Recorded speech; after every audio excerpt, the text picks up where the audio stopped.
আসসালামু আলাইকুম। Interactive cares এর পক্ষ থেকে আপনাদের সবাইকে স্বাগতম জানাচ্ছি আমাদের আজকের ওয়েবিনারে। আমাদের আজকের ওয়েবিনারের topic product life cycle from ideation to launch. আমাদের আজকের ওয়েবিনারে ইনস্ট্রাক্টর হিসেবে আছেন শাকিব খান ভাইয়া, who is the assistant manager of corporate strategy at Nagad limited. আমি পার্টিসিপেন্টদের রিকোয়েস্ট করব ওয়েবিনার চলাকালীন সময় বা প্রেজেন্টেশন চলাকালীন সময় আপনারা কেউ কোনো ধরনের প্রশ্ন করবেন না বা আপনাদেরকে আনমিউট করবেন না। প্রেজেন্টেশনের শেষ পর্যায়ে আপনাদেরকে প্রশ্ন উত্তরের জন্য সুযোগ দেওয়া হবে, তখন আপনারা কাইন্ডলি আনমিউট করে অথবা চ্যাট বক্সে আপনার প্রশ্নটি করবেন। তো আমি আর দেরি না করে শাকিব খান ভাইয়াকে অনুরোধ করবো আমাদের ওয়েবিনারটি শুরু করে দেওয়ার জন্য। ধন্যবাদ।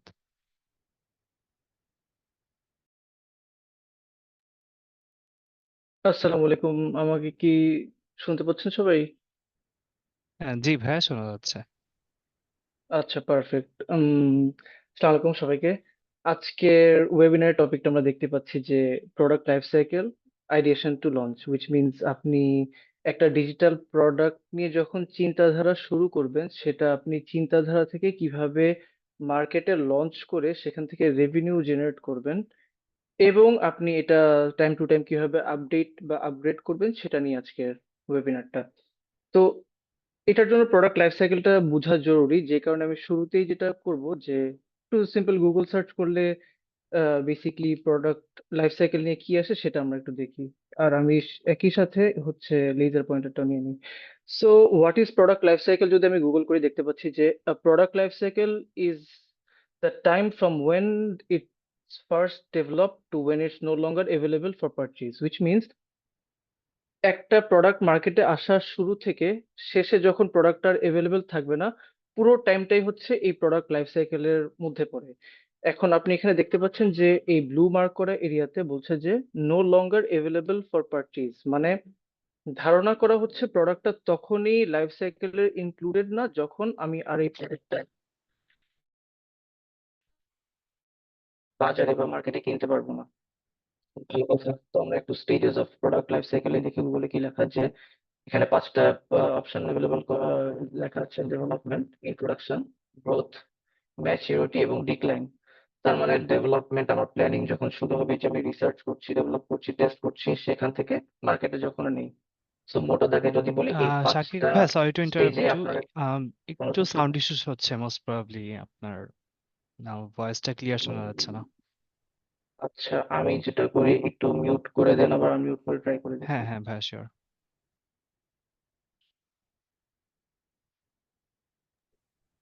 হুম, হ্যাঁ, এবার কি ক্লিয়ার শোনা না, যাচ্ছে নাকি? এখনো ভাইয়া ক্লিয়ার না, একটু রোবোটিক সাউন্ড আসছে ভয়েসটা আচ্ছা, ফর আমি সাম রিজন। একটু তাহলে আমার ইনপুটটা চেঞ্জ করে আমাকে একটু সময় দিন, সরি। হ্যাঁ হ্যাঁ ভাইয়া, শিওর, নো ওয়ারিজ।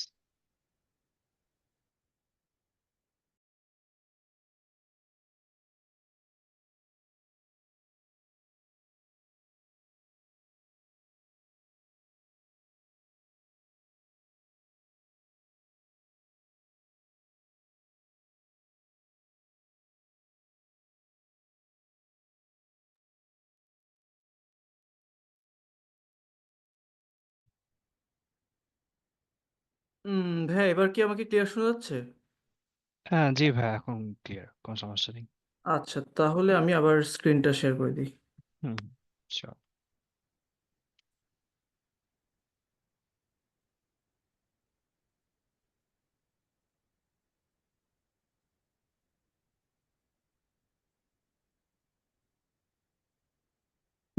স্ক্রিন তো নিশ্চয়ই দেখা যাচ্ছে, আশা করছি। জি ভাইয়া, দেখা যাচ্ছে। পারফেক্ট। বাকিরা কি শুনতে পাচ্ছেন? যদি প্রবলেম হয় তাহলে কিন্তু চ্যাটে জানাতে পারেন, যদি প্রবলেম থাকে আর কি। তো আমি এবার শুরু করি যেখানে ছিলাম। হ্যাঁ, আপনার ভিডিওটা অফ করা, কাইন্ডলি অন ও করে আচ্ছা দিন। আচ্ছা, সরি। হুম, চলেন।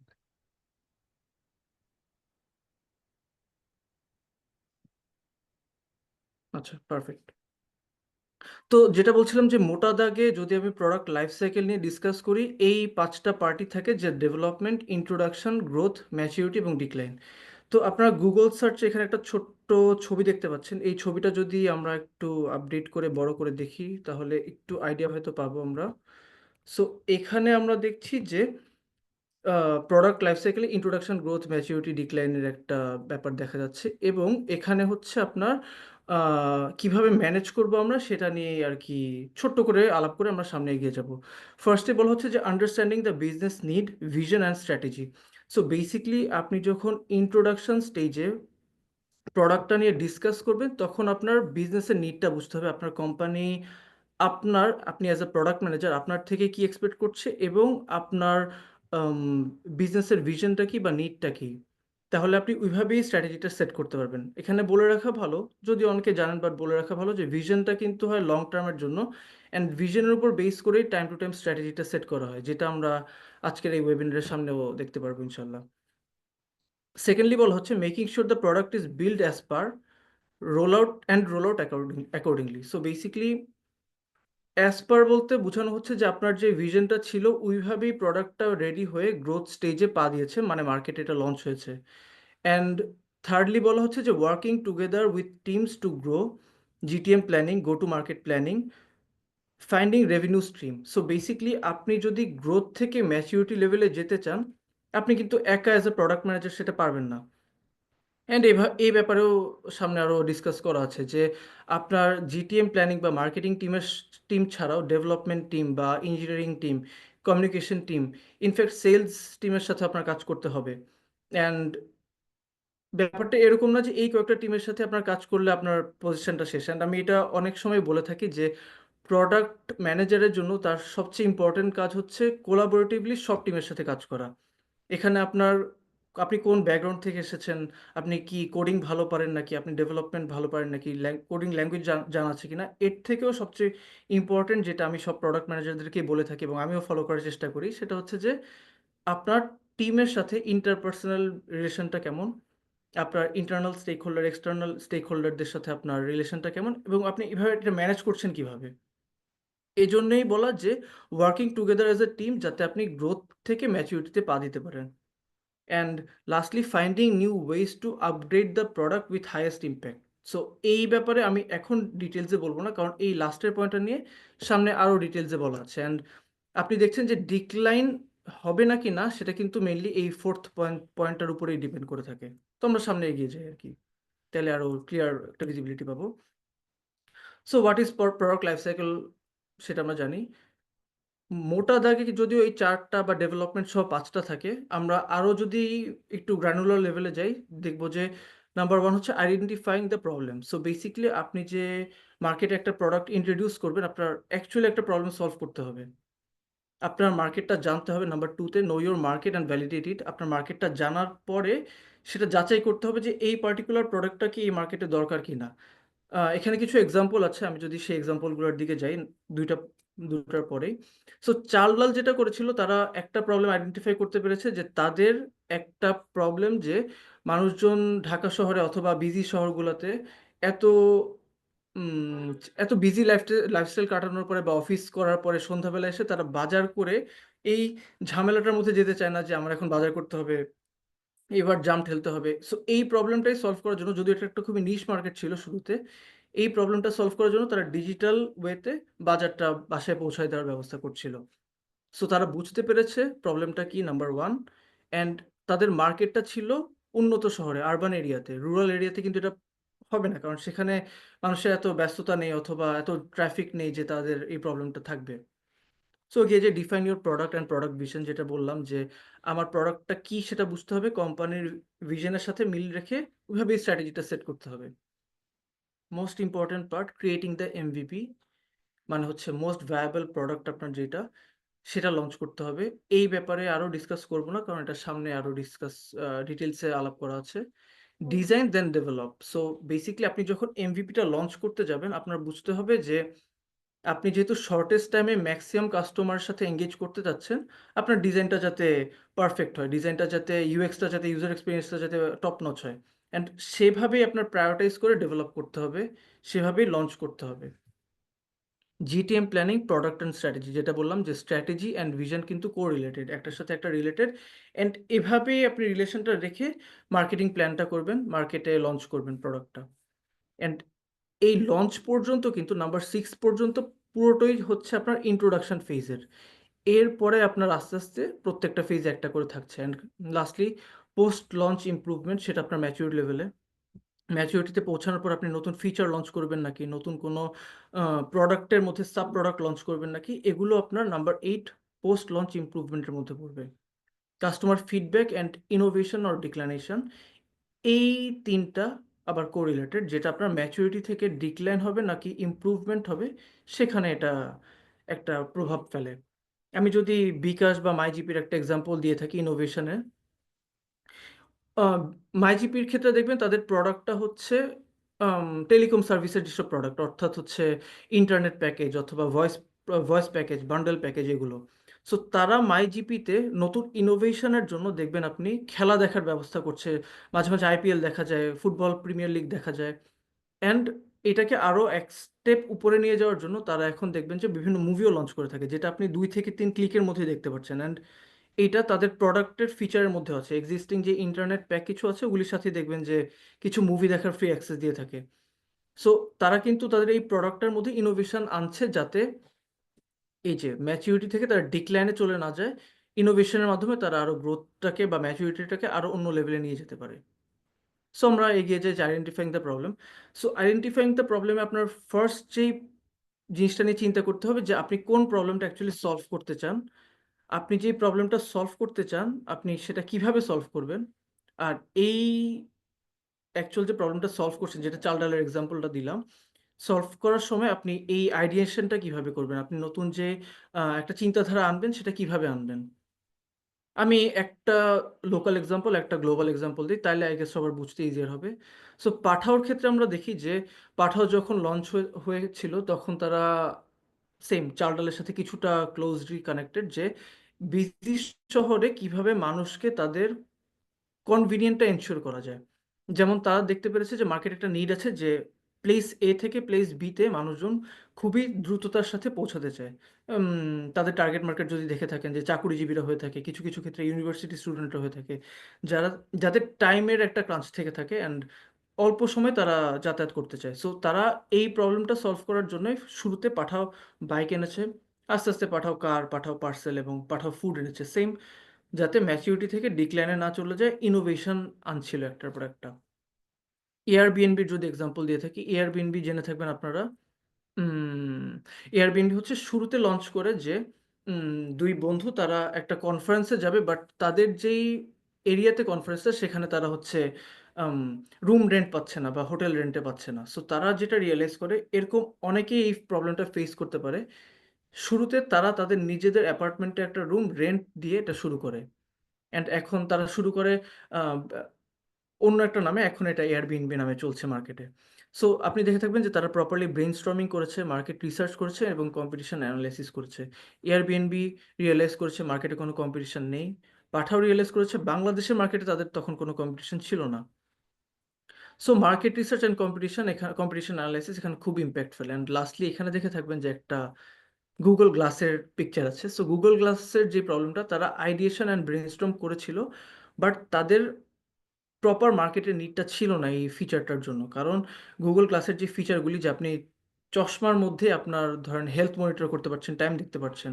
সো এগুলি কিন্তু অলরেডি Google Pixel ওয়াচ বলেন, Apple ওয়াচ বলেন, ইভেন রেগুলার ঘড়িতেও এই ফিচারটা থাকছে। সো এই ক্ষেত্রে তারা আইডিয়েশন করে লঞ্চ করেছে, কিন্তু গ্রোথ হওয়ার আগেই তাদের ডিক্লাইন হয়ে গিয়েছে। এগিয়ে যাই আমরা।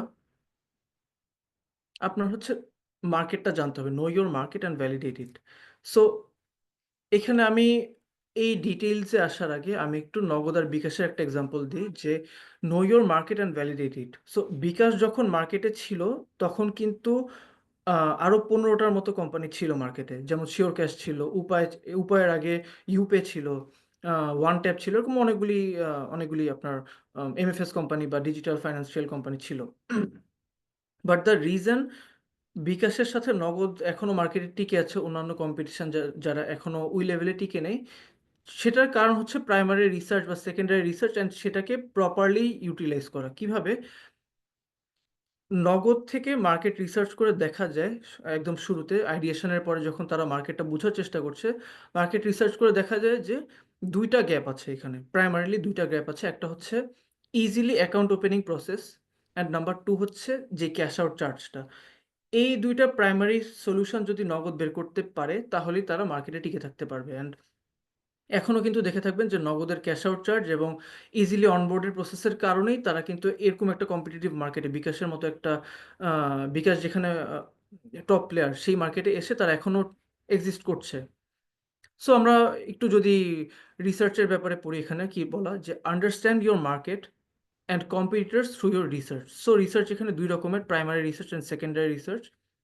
প্রাইমারি রিসার্চে বলা হচ্ছে যে কি কি অপশন আছে, যে সার্ভে করতে হবে, আপনার ফোকাস গ্রুপ ডিসকাশন করতে হবে, ইউএসপিটা আপনার আইডেন্টিফাই করতে হবে। সার্ভের মাধ্যমে আপনি বুঝতে পারবেন যে আপনার কোন ফিচারগুলি অথবা কোন টুলসগুলি দিয়ে বা কোন পার্টিকুলার প্রোডাক্টগুলি দিয়ে আপনি মার্কেটে এখনই লঞ্চ করতে পারবেন, বা আপনি অ্যাকচুয়ালি যে প্রবলেমটা সলভ করছেন এটার জন্য কি কাস্টমাররা পে করবে কিনা, এটার কোনো ইউজ কেস আছে কিনা।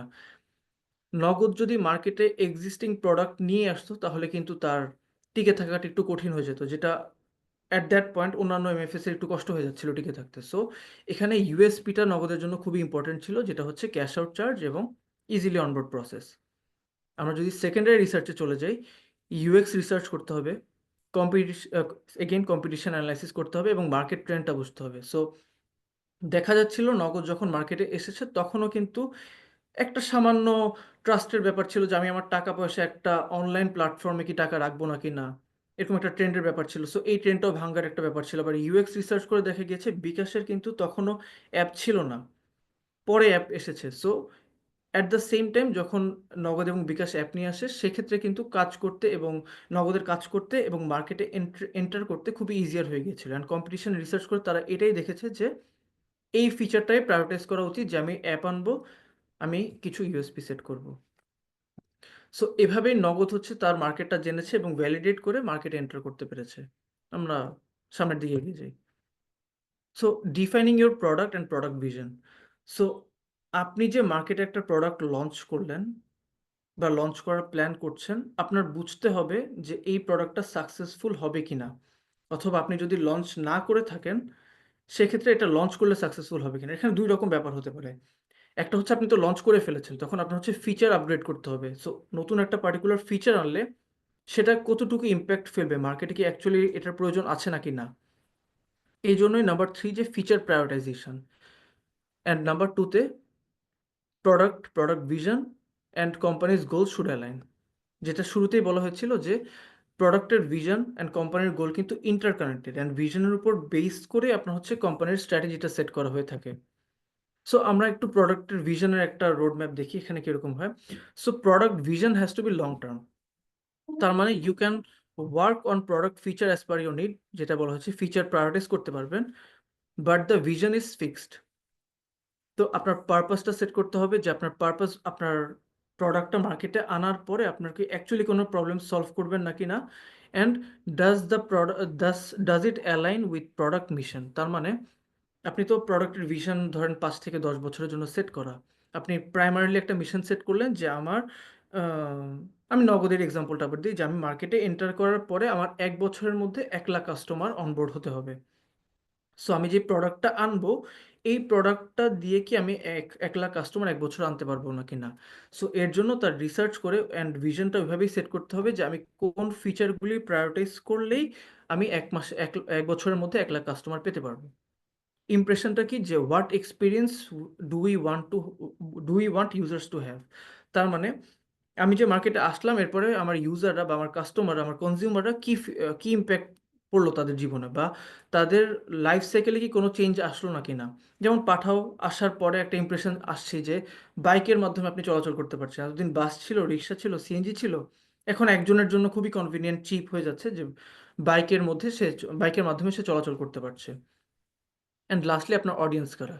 সেম আমি যদি চাল ডালের এক্সাম্পলটা চলে যাই, তাদের অডিয়েন্স ছিল শহরের মার্কেটটা। So who are the users of this product, চাল ডালের ইউজার হচ্ছে আমার শহরের মার্কেটে যারা। And is there a gap in the industry for this product or this feature. অবশ্যই ছিল। আমি যেটা শুরুতেই বলে এসেছি যে চাল ডাল মার্কেটে আসার উদ্দেশ্যই ছিল যে বিজি আমার যে জীবনটা বা শহরে যে ট্রাফিকের কারণে আমার বাজার করতে যে প্রবলেমটা হয়ে যায় সেই প্রবলেমটা সলভ করা। And lastly, problem. What pain point are we solving? And is there any competition in the market who are also solving the same problem? তো যেটা বললাম, চাল ডালের ক্ষেত্রে কোনো কম্পিটিশন ছিল না, কিন্তু পাঠাওয়ার ক্ষেত্রে গ্লোবালি উবার ছিল। সো এভাবেই হচ্ছে প্রোডাক্টের ভিশনটা সেট হয় যে এই জিনিসগুলিতে প্রায়োরিটাইজ করে আমি একটা ভিশন সেট করব যেটা আমার 5 বছর 10 বছর বা ফিউচারের জন্য আমাকে রেডি করবে। সো এইখানে আমরা যেটা বললাম যে is my product successful and product prioritization, এটা নিয়ে আমরা একটু এবার ডিসকাস করব যে প্রোডাক্টের সাকসেসটা কিভাবে মেজার করি আমরা, অ্যান্ড প্রোডাক্ট বা ফিচার প্রায়োরিটাইজ আমরা কোন মডেলগুলিতে করতে পারি।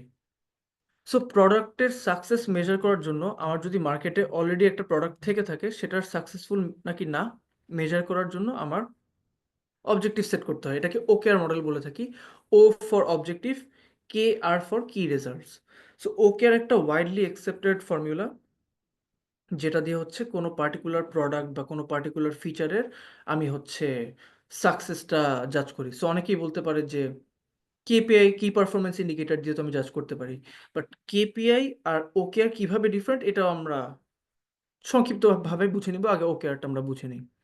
সো আমি এখানে দারাজের একটা এক্সাম্পল রেখেছি যে দারাজের লেটস একটা অবজেক্টিভ হচ্ছে যে গিভ ইউজার্স আ সিমলেস শপিং এক্সপিরিয়েন্স। তার মানে সে তার কাস্টমারদেরকে একটা খুবই স্মুথ শপিং এক্সপিরিয়েন্স দিতে চায়। সেটা হতে পারে কোনো অফারের মাধ্যমে, সেটা হতে পারে আমি এখন আমার জার্নিতে কি থাকে, আমার একটা প্রোডাক্ট সার্চ করতে হয়, সার্চ করে ধরেন আমি টপ রেটেড প্রোডাক্টগুলি আবার ফিল্টার করলাম, ফিল্টার করে কার্টে অ্যাড করলাম, কার্টে অ্যাড করে আবার কার্টে গেলাম, চেক আউট করলাম, তারপর কার্ড অথবা নগদ বিকাশ অথবা ক্যাশ অন ডেলিভারি দিলাম, তারপর আমার একটা সাকসেসফুল প্রোডাক্ট হচ্ছে আমি পারচেস করতে পারলাম। দারাজের এখনকার ফিচার। সো সে প্ল্যান করলো যে এটা আরো স্মুথ করবে। কিভাবে এটা স্মুথ করতে পারে? হয়তো আমি আমার বিহেভিয়ার দেখে সে অলরেডি টপ রেটেড ফিল্টারটা আগে থেকে অন করে রাখবে। কারণ সে দেখছে আমি রিপিটেডলি টপ রেটেড প্রোডাক্টগুলি কিনছি। আমি কিন্তু চিপ প্রোডাক্টটাও কিনছি না। আমি কিন্তু অন্য কোনো ফিল্টারও ইউজ করছি না। সো ও এখানে এআই টুল ইউজ করতে পারে, অথবা আমি অ্যাজ আ কনজিউমার আমার যে বিহেভিয়ার ওটা অ্যানালাইসিস করে সে হচ্ছে একটা নতুন ফিচার লঞ্চ করতে পারে যে টপ রেটেড প্রোডাক্টটা পার্টিকুলারলি আমার জন্য আগে থেকে সিলেক্টেড থাকবে, কারণ আমি অলওয়েজ টপ রেটেড প্রোডাক্টগুলি কিনে থাকি। এটা একটা হতে পারে। সো এভাবে সে হচ্ছে আমাকে একটা সিমলেস শপিং এর এক্সপিরিয়েন্স দিতে পারে। সো এখানে রেজাল্টসগুলি কি হতে পারে যে কাস্টমার সেন্ট্রিক মেট্রিক্স, যেটা আমার কাস্টমার স্যাটিসফ্যাকশন এনশিওর করবে, যে এটা একটা মেট্রিক্স হতে পারে কাস্টমার সেন্ট্রিক, যে পার্টিকুলারলি আমার জন্য সে সেগমেন্টেড করে একটা ফিচার লঞ্চ করলো। সেটা অন্য কারোর জন্য হতে পারে যে সে লোয়েস্ট পারচেজের প্রোডাক্টটা কিনে, অন্য কারোর জন্য হতে পারে যে যেটা বেস্ট সেল হয়েছে ওইটা কিনতে পারে, হাইয়েস্ট নাম্বার অফ সেল হয়েছে। সো এটা একটা স্পেশালাইজেশন থাকবে আর কি পার্টিকুলার ইউজারের জন্য। অথবা নাম্বার 2 কি রেজাল্টস হতে পারে যে অপারেশনাল মেট্রিক্স, ফাস্টেস্ট ডেলিভারি। আচ্ছা, সো ধরলাম আমি একেক সময় টপ রেটেড কিনি, একেক সময় হচ্ছে আমি লোয়েস্ট ভ্যালু যেটা, লোয়েস্ট প্রাইস যেটা সেই প্রোডাক্টটা কিনি। বাট আমি অলওয়েজ হচ্ছে হাই পে করে ফাস্টেস্ট ডেলিভারি চাই। সো সে আমার জন্য আগে থেকে এরকম একটা ফিচার লক করে রাখতে পারে যে শর্টেস্ট টাইম ডেলিভারি। সবার জন্য যদি ৳৬০ ডেলিভারি চার্জ হয়, আমার জন্য ৳১০০ ডেলিভারি চার্জ, কারণ আমি ১ বা ২ দিনের মধ্যে ডেলিভারি চাই। সো এভাবেই দারাজ এরকম একটা প্রোডাক্ট লঞ্চ করার আগে এইভাবেই তার ওকেআর মডেলটা ফিক্স করে এই ওকেআর ফ্রেমওয়ার্ক দিয়ে সে প্রোডাক্টটা সাকসেসফুল হবে না কিনা এটা জাজ করতে পারবে। এটা হচ্ছে আমার প্রোডাক্ট বা ফিচারটা সাকসেসফুল নাকি না সেটা জাজ করার একটা মডেল বলতে পারি আমরা। সো আমরা এবার টপ 4 প্রায়োরিটাইজেশন মডেলে যাই। সো প্রায়োরিটাইজেশন মোস্টলি হয়ে থাকে হচ্ছে ফিচারের জন্য। সো আমার বুঝা লাগবে যে ফিচার আর প্রোডাক্টের মধ্যে ডিফারেন্স কি? এটা আমি এক লাইনেই বলে ফেলবো, তাহলে আপনাদের জন্য খুব ইজিয়ার হবে। ফুডপান্ডা যখন লঞ্চ করে সে হচ্ছে জাস্ট খাবার ডেলিভারির অ্যাপ হিসেবে লঞ্চ করে। এটা তার প্রোডাক্ট যে ফুড ডেলিভারি করবে। নতুন ফিচার যদি সে লঞ্চ করে সেক্ষেত্রে হবে যে খাবারের মধ্যে খাবার ছাড়াও সে হচ্ছে গ্রোসারি আইটেম ডেলিভারি করে। This is a additional feature. অথবা হতে পারে খাবার ডেলিভারি করার সময় উম অর্ডার নাও আগে নিচের দিকে ছিল, এখন অর্ডার নাও একদম উপরের দিকে থাকবে। This is a upgrade of a feature, যে আগে এটা নিচেই ছিল, এক্সিস্টিং ছিল। আগে এটা নিচে ছিল অ্যান্ড এটা এখন ইউজার এক্সপেরিয়েন্স অ্যানালাইসিস করে বা রিসার্চ করে তারা কাস্টমার ফিডব্যাক পেয়েছে যে তারা এই বাটনটা উপরে থাকলে বেটার, স্ক্রিনের উপরে থাকলে বেটার। সো তারা হচ্ছে এখন এই ফিচারটা আপগ্রেড করলো। So this is a basic difference between product and feature. তো প্রোডাক্ট প্রায়োরিটাইজেশনের ৪ টা মডেল হচ্ছে। এই প্রায়োরিটাইজেশন মডেলগুলি আমরা খুব সংক্ষেপে সেরে যাব, কারণ দি যদিও এই ৪ টা টপ প্রায়োরিটাইজেশন মডেল বা ফ্রেমওয়ার্ক, এছাড়া আরও অনেকগুলি আছে এবং এগুলি নিয়ে বলতে গেলে পুরো এন্টায়ার একটা ওয়েবিনার করা পসিবল আরকি। তো ফার্স্ট হচ্ছে রাইস স্কোরিং মডেল, সেকেন্ড হচ্ছে ম্যাট্রিক্স চার্ট, থার্ড হচ্ছে কানো মডেল, অ্যান্ড লাস্টলি হচ্ছে মস্কো মেথড। সো আমরা এগুলি নিয়ে একটু এগিয়ে যাই, দেখি কি আছে। সো রাইস স্কোরিং মডেলটা হচ্ছে R for reach, I for impact, C for confidence, and E for effort. So RICE scoring মডেলে একটা ফর্মুলা আছে যে reach multiplied by impact multiplied by confidence divided by effort. এটা হচ্ছে রাইস স্কোরিং মডেলের আপনার ফর্মুলা। তো সেখানে যাওয়ার আগে একটু আমরা ডিসকাস করি যে রিচ বলতে কি বোঝানো হচ্ছে। সো দ্য রিচ বলতে বোঝানো হচ্ছে number of users who are willing to pay and will directly be affected by the feature in given time. তার মানে একটা পার্টিকুলার টাইম লিমিটের মধ্যে আমার কোন ইউজাররা আমার এই ফিচারটা নেওয়ার জন্য পে করবে, এটা হচ্ছে রিচ। ইম্প্যাক্ট হচ্ছে overall contribution of the feature and the benefit the users will get from this feature. তার মানে আমি যে একটা নতুন ফিচার লঞ্চ করলাম, এটা দিয়ে কি অ্যাকচুয়ালি কোনো বেনিফিট হবে নাকি না, আমার অ্যাডিশনাল কোনো কাস্টমার আসবে নাকি না, নাকি আমার এক্সিস্টিং কাস্টমাররা বেশি টাকা খরচ করবে। ইম্প্যাক্টটা কি, আমার বিজনেসে কোথায় এটা ইম্প্যাক্টটা ফেলবে। অ্যান্ড কনফিডেন্স হচ্ছে the confidence you have for this feature. So basically এটা হচ্ছে আপনার একটা চিন্তাধারা যে আমি এই ফিচারটা লঞ্চ করলাম, অ্যাজ আ প্রোডাক্ট ম্যানেজার আমার মনে হচ্ছে এইটা অনেক বেশি ইম্প্যাক্টফুল হবে, অথবা এটার উপর আমার কনফিডেন্স আছে যে এটা খুব ভালো করবে। অ্যান্ড লাস্টে হচ্ছে এফোর্ট, তার মানে আপনার কত সময়, the amount of work that needs to be done from your team to make this feature life. তার মানে কত সময় এবং কত মানুষের ইনভেস্ট করতে হবে এই ফিচারটা যাতে লাইভ হয়। সো আমি এখানে দেখতে পাচ্ছি যে রিচের জন্য আমি বলছি কাস্টমার পার মান্থ বা ট্রানজ্যাকশন পার মান্থ বা অ্যাকশনস পার মান্থ। সো আমি বলছি যে নতুন 10,000 কাস্টমার এখানে আসবে। ইম্প্যাক্ট কি, ইম্প্যাক্ট হচ্ছে আমি বললাম যে এটা আমার বিজনেসে 9 আউট অফ 10 ইম্প্যাক্ট ফেলবে। তার মানে আগে যদি আমি 10 টাকা ইনকাম করতাম, এখন হয়তো আমি 15 টাকা ইনকাম করব। এখানে আমরা বলতে পারি যে ইম্প্যাক্ট হচ্ছে খুবই হাই যদি আমি নতুন 10,000 কাস্টমার নিয়ে আসি এখানে। সো এটাকে আমি এজন্য 9 আউট অফ 10 দিচ্ছি। কনফিডেন্স হচ্ছে কিভাবে জাজ করব, হাই কনফিডেন্স 100%, মিডিয়াম কনফিডেন্স 80%, লো কনফিডেন্স 50%। এবং লাস্টলি এফোর্ট কিভাবে ক্যালকুলেট করা হয়, 2 মাস তার মানে 61 দিন এবং 2 মাস 6 জন এমপ্লয়ের কাজ করা লাগবে এই ফিচারটা লাইভ করার জন্য। তার মানে 61 ইন্টু 6 366। তার মানে আমার reach multiplied by impact multiplied by confidence, এই তিনটা আমার মাল্টিপ্লাই করা লাগবে ডিভাইডেড বাই এফোর্ট। তাইলে যে এই মার্কটা পাবো আমি, এরকম 2-3টা ফিচারের মার্ক বের হওয়ার পর আমি জাজ করতে পারবো যেটার মার্ক সবচেয়ে কম সেটা হচ্ছে লাস্ট প্রায়োরিটি, যেটার মার্ক সবচেয়ে বেশি সেটা হচ্ছে আমার ফার্স্ট প্রায়োরিটি। এভাবে ডাইস স্কোরিং মডেল দিয়ে আমরা হচ্ছে কোনো পার্টিকুলার ফিচার প্রায়োরিটাইজ করতে পারি। আচ্ছা, মেট্রিক্স চার্ট। মেট্রিক্স চার্টটা খুবই simple. So impact impact versus effort. So effort যখন আমি ডান দিকে যাবে তখন আমার লো এফোর্ট থেকে হাই এফোর্ট হবে। এই যে লো এফোর্ট থেকে হাই এফোর্ট হচ্ছে, বাট যখন উপরের দিকে উঠবে তখন ইম্প্যাক্টটা হচ্ছে আমার লো ইম্প্যাক্ট থেকে হাই ইম্প্যাক্ট হবে। সো আমি যদি একটু হাইলাইটারটা নেই তাহলে আমি দেখাতে পারবো যে এখানে কিন্তু আমার দুইটাই লো, কারণ হচ্ছে আমার একদম নিচের সেলটা এটা। তার মানে আমি ইফোর্টও লো এবং ইম্প্যাক্টও লো। তার মানে আমার বিজনেস এটার ইম্প্যাক্ট খুবই কম এবং এটার জন্য আমার কাজ করতে হবে কম, এটার জন্য আমার মাথা ব্যথাও কম। এরকম একটা ফিচার হতে পারে বিকাশ নগদের জন্য যে কাস্টমার প্রোফাইল পিকচার দেয়া। সো কাস্টমার কি অ্যাকচুয়ালি চায় নাকি যে তার এমএফএস ওয়ালেটে একটা ছবি দেওয়ার জন্য। এটাই হচ্ছে low effort but low impact. But আমাদের অলওয়েজ মেট্রিক্স চার্টে ফোকাস থাকবে হচ্ছে হাই ইম্প্যাক্ট এবং লো এফোর্ট। তার মানে আমি কম সময় দিয়ে কিভাবে হাই ইম্প্যাক্ট আনতে পারবো। এর জন্য একটা ফিচার হতে পারে যে ধরেন বিকাশ বা নগদে বিল পেমেন্ট করা যায় না, বিল পেমেন্ট করাটা হতে পারে যে একটা কম এফোর্ট দিয়ে কম টিম বা কম টিম মেম্বার রিসোর্স ইনভেস্ট করে আমি একটা হাই ইম্প্যাক্ট আনছি। কারণ বিল পেমেন্ট অপশনটাকে আমি হাই ইম্প্যাক্ট কেন বলছি, কারণ আরও কাস্টমার এঙ্গেজড হবে, ওয়াসার বিল দিতে পারে, তারা ইলেকট্রিসিটি বিল দিতে পারে, ক্রেডিট কার্ডের বিল দিতে পারে। সো আমার বিজনেস হবে, এখানে আমার ব্যবসা হবে, আমার টাকা ইনকাম হবে।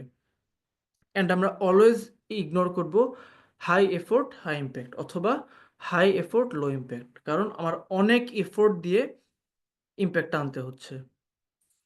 তো আমরা এই পর্যায়ে হয়তো একটু পজ দিতে পারি একটা। ভাইয়া আমরা কি পজটা নিব এখন নাকি আর একটু পরে নিতে চাচ্ছেন আপনি? আচ্ছা আমরা ক্যারি অন করি, সমস্যা নেই। তো যেখানে ছিলাম আমরা matrix chart number 2। So number 3 হচ্ছে কানো মডেল।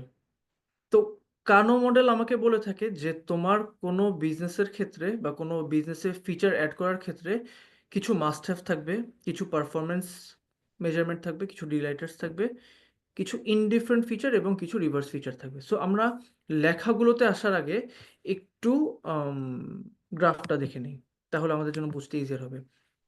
সো আমরা দেখতে পাচ্ছি যে এখানে এক্স অ্যাক্সিসে আমাদের হচ্ছে কাস্টমার ইমোশনের একটা ব্যাপার আছে যে নিচের দিকে যত থাকবে, নেগেটিভে যত থাকবে তত আমার কাস্টমার ইমোশনটা নেগেটিভে থাকবে, স্যাড থাকছে, এবং যত উপরের দিকে তত সে খুশি থাকছে। তার মানে ডিলাইটার আমাকে বলে যে যত উপরের দিকে উঠবে তত একটা কাস্টমারের জন্য, কাস্টমারের ইমোশনের জন্য এটা ইম্প্যাক্টফুল, এবং এর নিচের দিকে যত থাকবে তত দেখবো যে এটা হচ্ছে ইভেন তো মাস্ট হ্যাভ, বাট এখানে একটা নেগেটিভ ইম্প্যাক্ট থাকছে। অ্যান্ড যদি আমার এই বর্ডার লাইন মেনটেন করি আমি, তাহলে এটাতে সব জায়গায় ইকুয়ালি থাকছে, অ্যান্ড এটাকে আমরা বলতে পারি পারফরম্যান্স।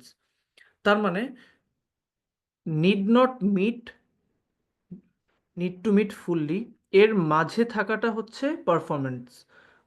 সো আমি যদি একটু লেখাটা পড়ি তাহলে আপনাদের এবার বুঝতে আই গেস ইজিয়ার হবে। কানো মডেল আমাকে বলে যে মাস্ট হ্যাভের মধ্যে সেগুলোই থাকছে যেগুলি হচ্ছে আমার বেয়ার মিনিমাম। তার মানে আমি যদি সেম একটা এমএফএস এর এক্সাম্পল দিই, বিকাশ বা নগদের জন্য মাস্ট হ্যাভ হচ্ছে পিন সেট করাটা। তার মানে আমার বিকাশ বা নগদ বা কোনো ফাইন্যান্সিয়াল অ্যাপে কিন্তু কাস্টমাররা ভেবেই নেয় যে আমার পিনের একটা ব্যাপার থাকবে বা পিন সেট করতে হবে।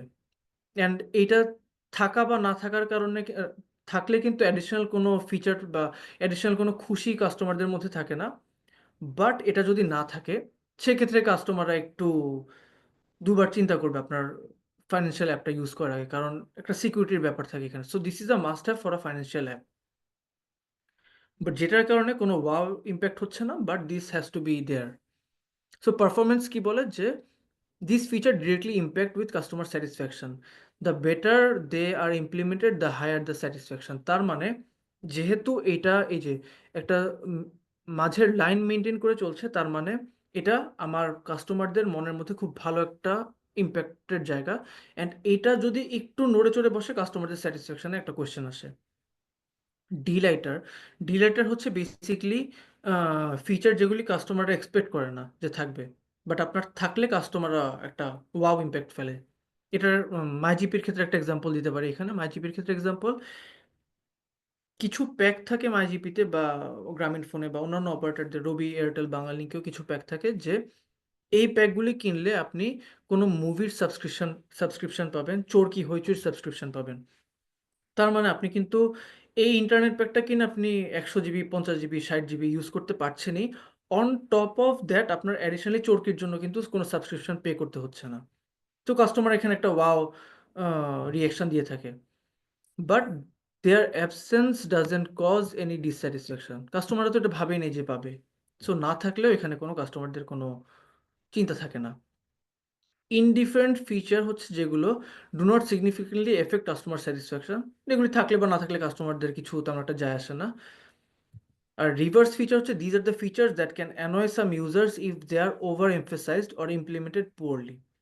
এটার একটা এক্সাম্পল হতে পারে যে আপনি নোটিফিকেশান পাঠান কিন্তু অতিরিক্ত নোটিফিকেশান পাঠান, যেটার কারণে একটা কাস্টমার আপনার অ্যাপের নোটিফিকেশানই বন্ধ করে দিচ্ছে।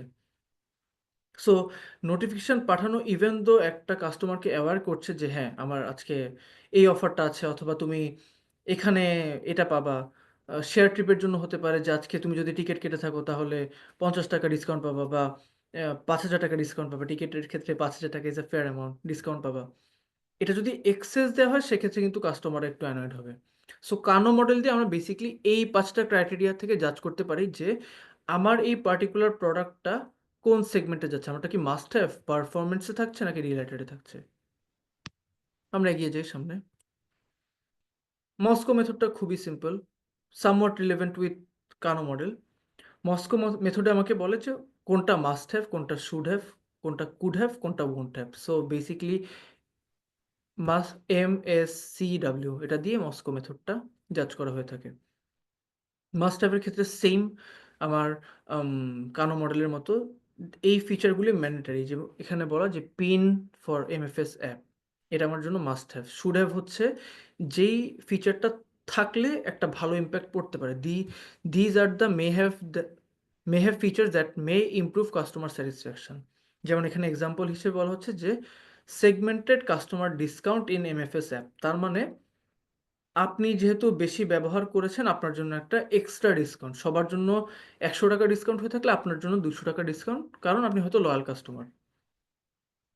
Could haves, this features are not mandatory in fact unless the team requires something, অর্থাৎ আপনার টিমের যদি কিছু একটা এখনই দরকার হয়, কোনো একটা ফিচার লঞ্চ করতে হবে, সেক্ষেত্রে আপনি এটা কনসিডার করতে পারেন এই ফিচারটা, তখন আপনি মস্কো মেথডে এটা হচ্ছে কুড হ্যাভে ফেলে দিবেন।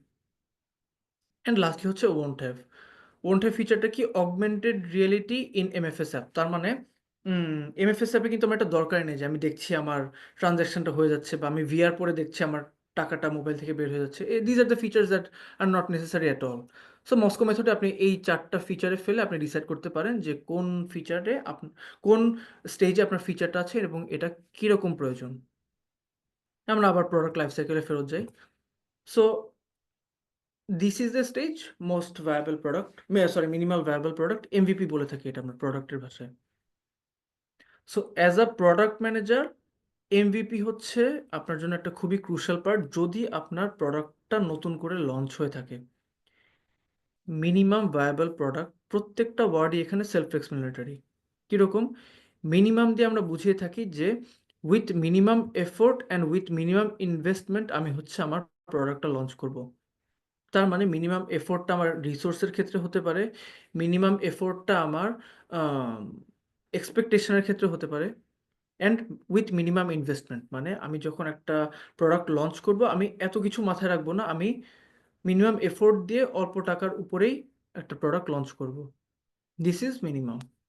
ভায়াবলের মধ্যে solves actually a problem and based on proper research. তার মানে আপনি প্রোডাক্টটা যে আনবেন মার্কেটে, এটা আদৌ প্রবলেম সলভ করছে কিনা এটা আপনার মাথায় রাখতে হবে, অ্যান্ড আপনার রিসার্চটা প্রপার হতে হবে। যদি এরকম হয়ে থাকে যে আপনার এক্স্যাক্টলি আপনার ফিচারটা বা আপনার প্রোডাক্টটা মার্কেটে এক্সিস্ট করে, সেক্ষেত্রে আপনার মেক শিওর করতে হবে যে রিসার্চটা আপনি প্রপারলি করেছেন, যাতে আপনার একটা ইদার USP থাকে, অথবা আপনি সার্ভে করে দেখেছেন যে আপনার প্রোডাক্টটা ইউনিক ইন এনি ওয়ে, যেটার কারণে আপনার মনে হচ্ছে এটা viable.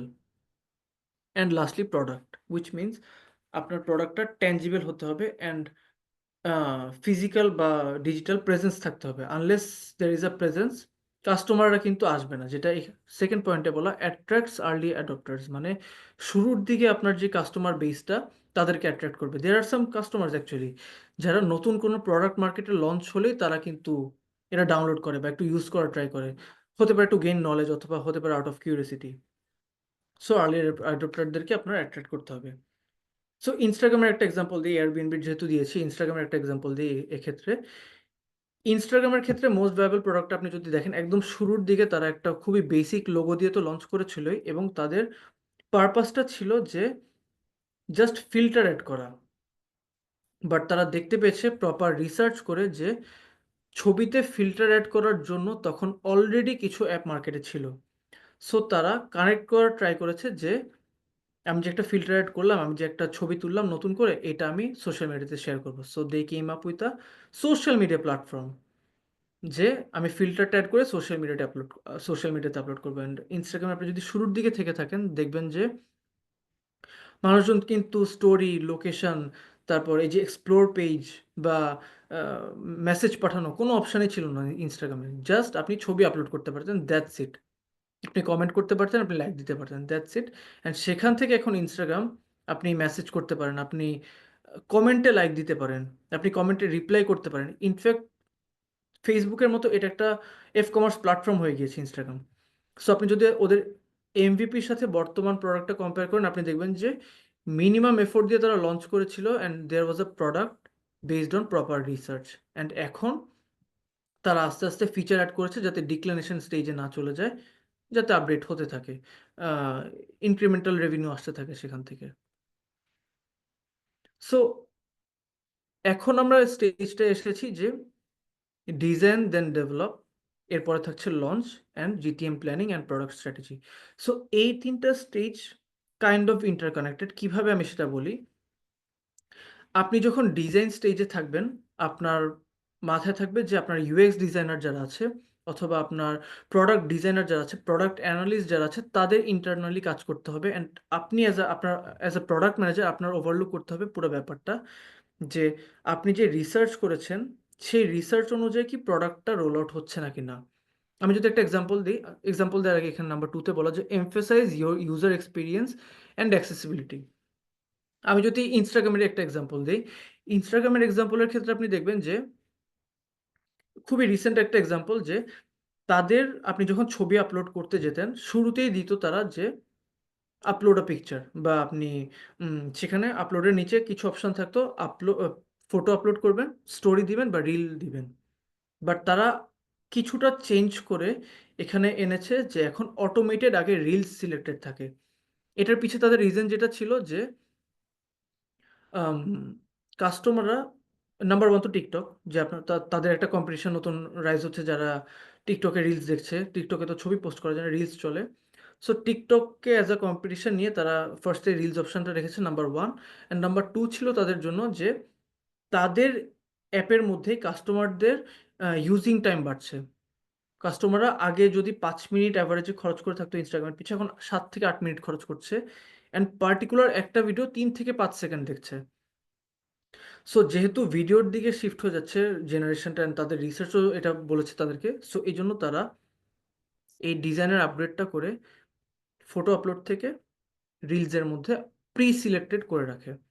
So this is a design then develop feature, যেটা আপনি বলতে পারেন। অ্যান্ড লাস্টলি যেটা দেখবেন যে take consumer feedback into account after launch. So এই পার্টিকুলার পয়েন্টটা নিয়ে এই মুহূর্তে এখন ডিসকাস করব না, এটার সামনে ক্লিয়ারলি ডিসকাস করা আছে যে how consumer feedback is necessary.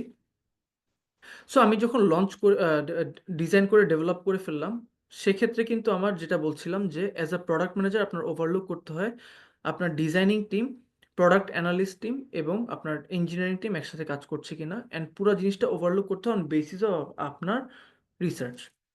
So রিসার্চের উপর বেস করে আপনি যখন প্রোডাক্টটা লঞ্চে যাবেন, আমি কিন্তু এখন এই স্টেজটায় আছি।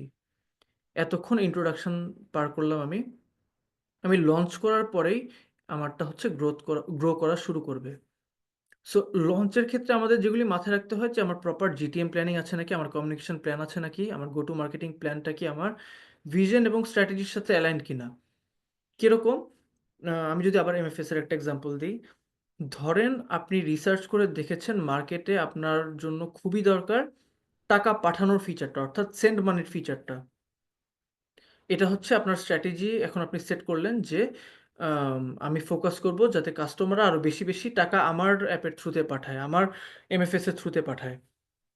এটা যদি আপনার মার্কেটিং টিম বা কমিউনিকেশন টিম বা ডিজিটাল টিম না জেনে থাকে, তারা হয়তো আপনাকে first of all as a MFS promote করলো মার্কেটে, অথবা আপনার পুরো ব্র্যান্ডিংটা হলো as a new mobile financial app. কিন্তু আপনার যেই স্ট্র্যাটেজিটা ছিল যে আপনি সেন্ড মানি করবেন, সেখানে কোনো ফোকাস নেই। বাট এখানে কিন্তু আপনার ফোকাস থাকা উচিত ছিল যে সেন্ড মানি করবো আমি, বা বিকাশ বা নগদ দিয়ে সেন্ড মানি করা যায়, send money free, send money করলে ক্যাশব্যাক পাবেন বা অফার আছে কোনো। These are the points that should be focused as a GTM plan. But যেহেতু আপনার স্ট্র্যাটেজি এবং জিটিএম টিম বা কমিউনিকেশন টিম অ্যালাইন ছিল না, অ্যালাইনমেন্টের অভাবে এটা হয়নি। So as a product manager আমি শুরুতেই যেটা বলেছি, আপনার জন্য ফার্স্ট কাজ কোলাবোরেটিভলি আপনার ইন্টারনাল এবং এক্সটার্নাল স্টেক হোল্ডারদের সাথে কাজ করা। And this is a very must have, Moscow মডেলের অনুযায়ী must have soft skill for you. So এখানে আমরা ফিরে যাই যে define your audience, pricing and promotion strategies, যেটা বললাম যে আপনার promotion strategies and GTM plan align থাকতে হবে।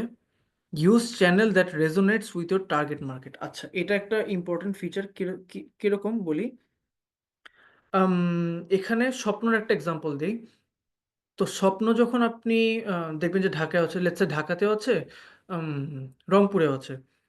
কিন্তু আপনি কিছু প্রোডাক্টের ক্ষেত্রে দেখবেন ভেরিয়েশনগুলি ঢাকাতে বেশি, রংপুরে কম।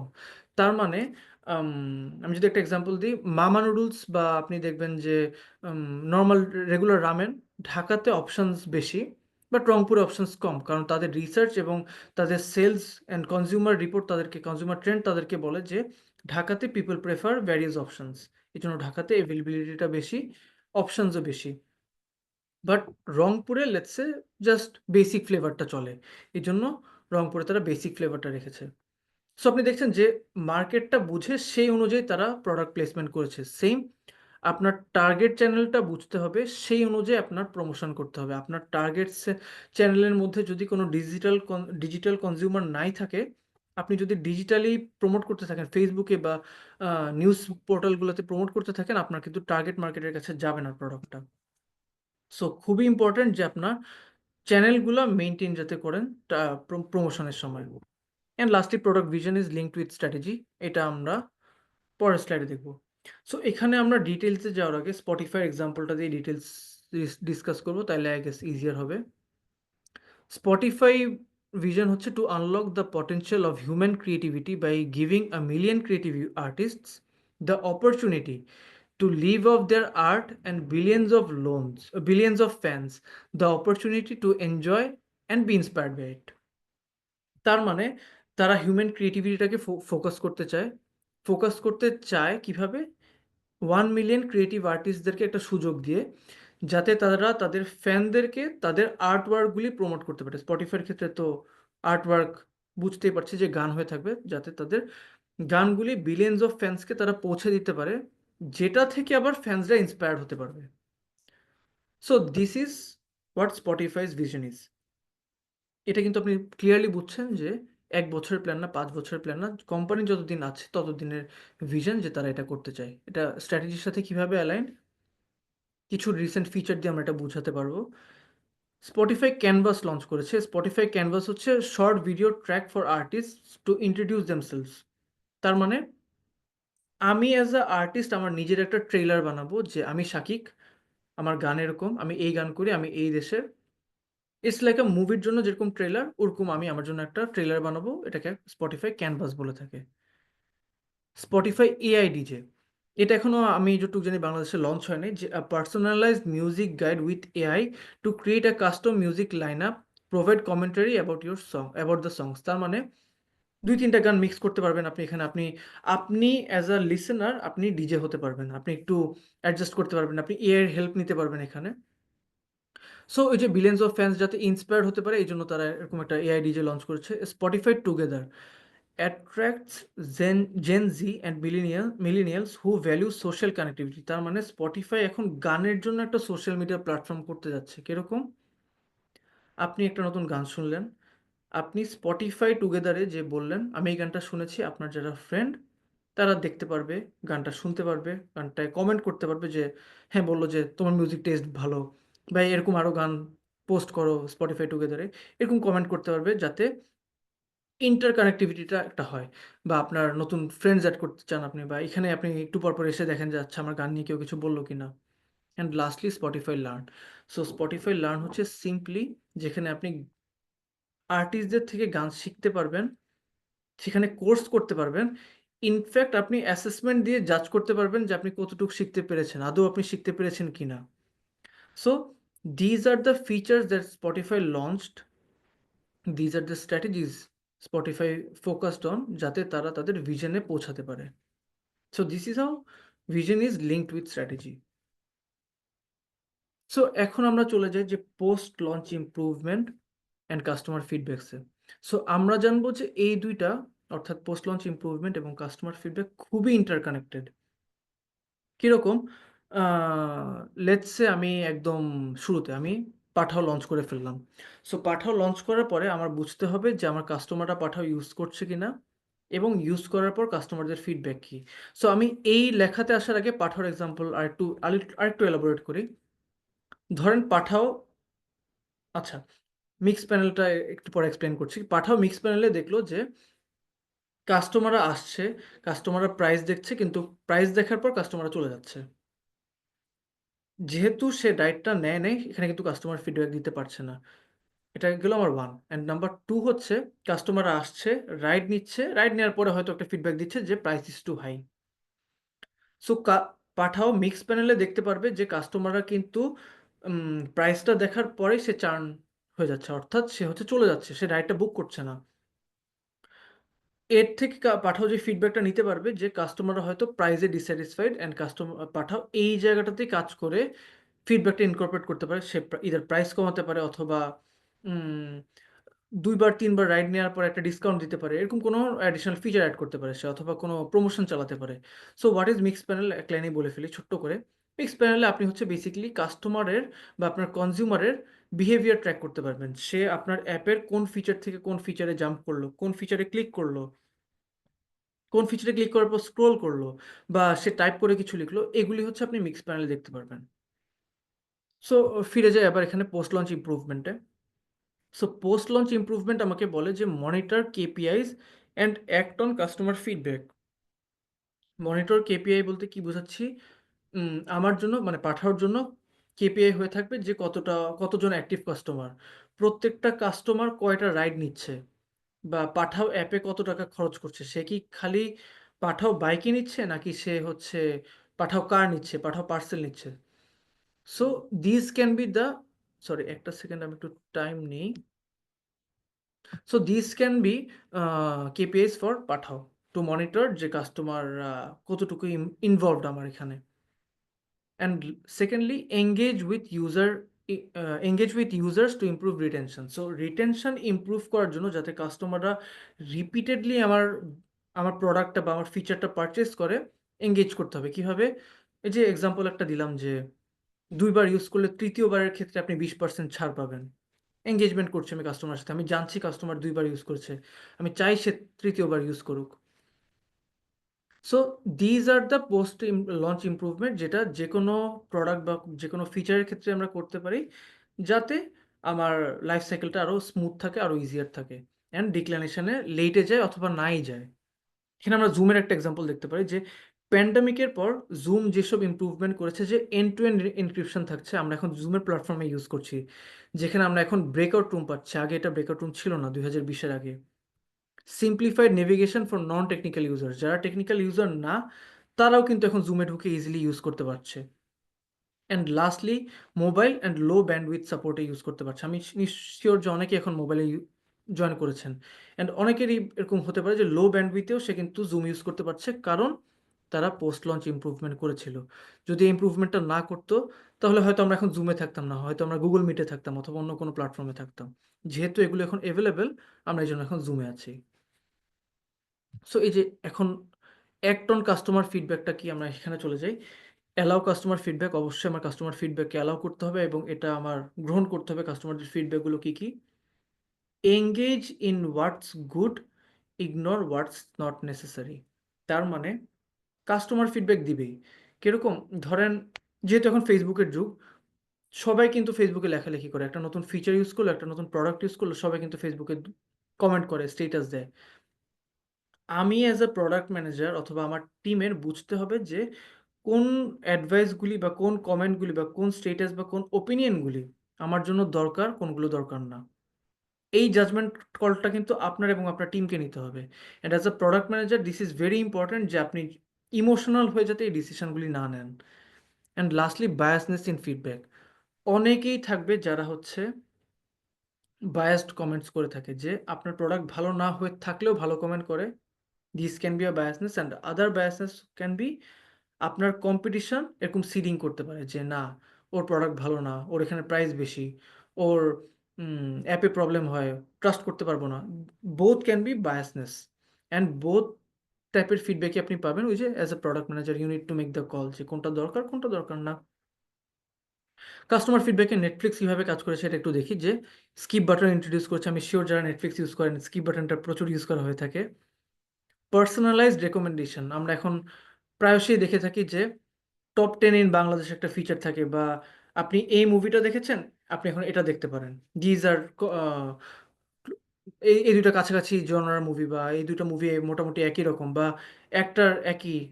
So these are personalized recommendations for you.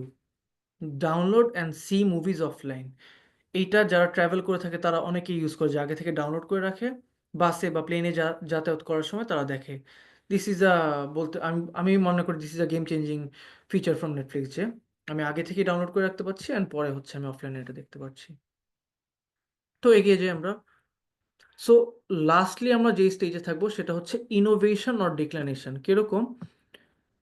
আমি এখানে একটা ডিফারেন্ট প্রোডাক্ট লাইফ সাইকেল রেখেছি, সেটা হচ্ছে ইন্ট্রোডাকশন থেকে গ্রোথ থেকে ম্যাচিউরিটি।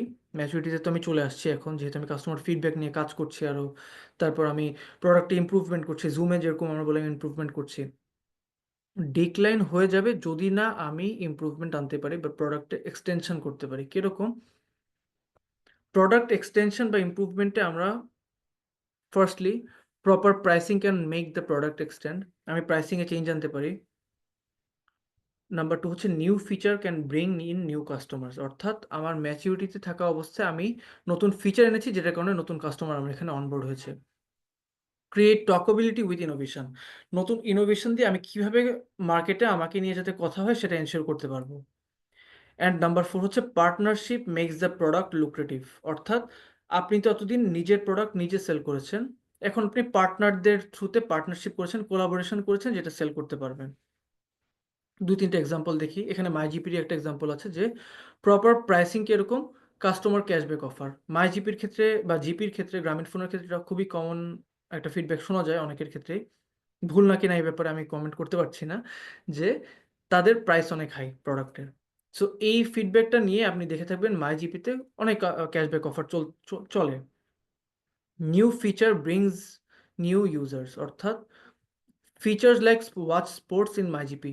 এটা আমি পার্সোনালি বলতে পারি যে আমি এই ফিচারটা অনেক ইউজ করেছি, এবং এটা এই ফিচারটার বিউটিটা হচ্ছে যে ম্যাক্সিমাম 2টা থেকে 3টা ক্লিকের মাধ্যমে আপনি মাইজিপিতে ঢুকলেন, একটা নিচে ট্যাব থাকে, ট্যাবটায় ক্লিক করলেন, আপনি কোন চ্যানেলে দেখবেন বা কোন খেলাটা দেখবেন ওটা পিক করলেন। সো 3টা ক্লিকে আপনি একটা গেম স্টার্ট করে ফেললেন, যেটা আপনি অন্য কোনো প্ল্যাটফর্মে করতে লগ ইন করতে হয়, আপনার হচ্ছে প্যাক কিনতে হয়, সাবস্ক্রাইব করতে হয়, চ্যানেল সিলেক্ট করতে হয়, অনেক কিছু করে তারপর আপনার আল্টিমেটলি খেলাটা দেখতে হবে। বাট মাইজিপিতে which is a unique feature, যে 2 থেকে 3 ক্লিকের মধ্যে আমি একটা স্পোর্টস দেখে ফেলতে বা খেলা দেখতে পারছি।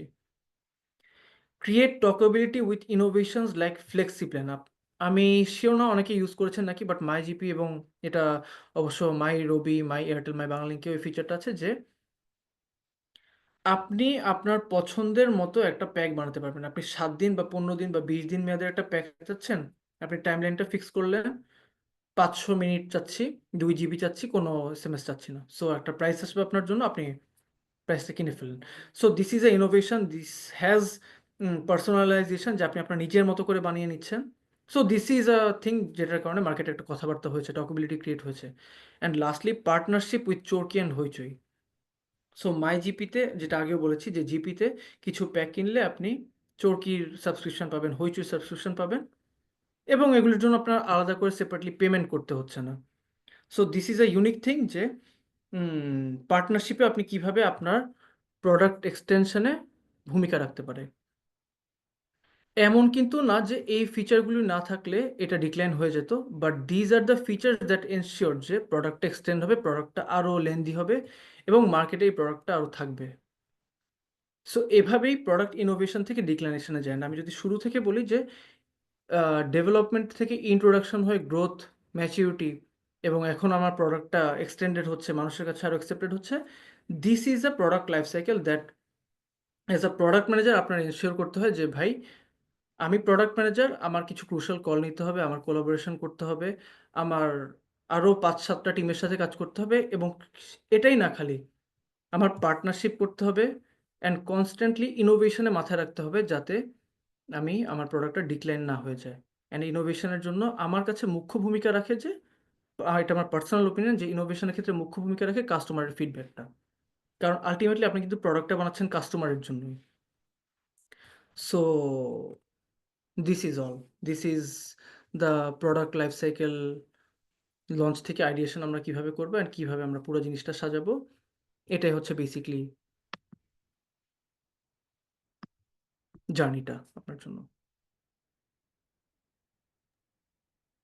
Thank you so much, Shakik bhai. Before we move into the question and answer session, I would like to ask Abu Saleh Mullik bhai from Interactive Cares to brief on the digital product management course. Abu Saleh ভাই আমাকে শুনতে পাচ্ছেন?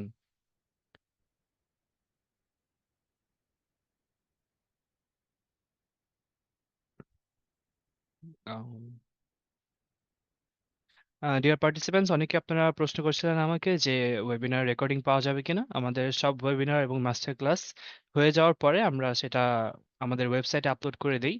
So যারা যারা রেকর্ডিংটা দেখতে চান ওনারা আপনারা কাইন্ডলি আমাদের ওয়েবসাইটে ভিজিট করবেন www.interactivechaos.com।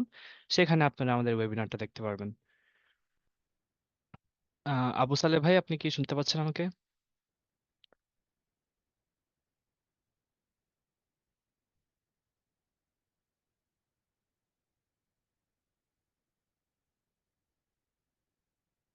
হ্যালো, জি ভাই, শোনা যাচ্ছে।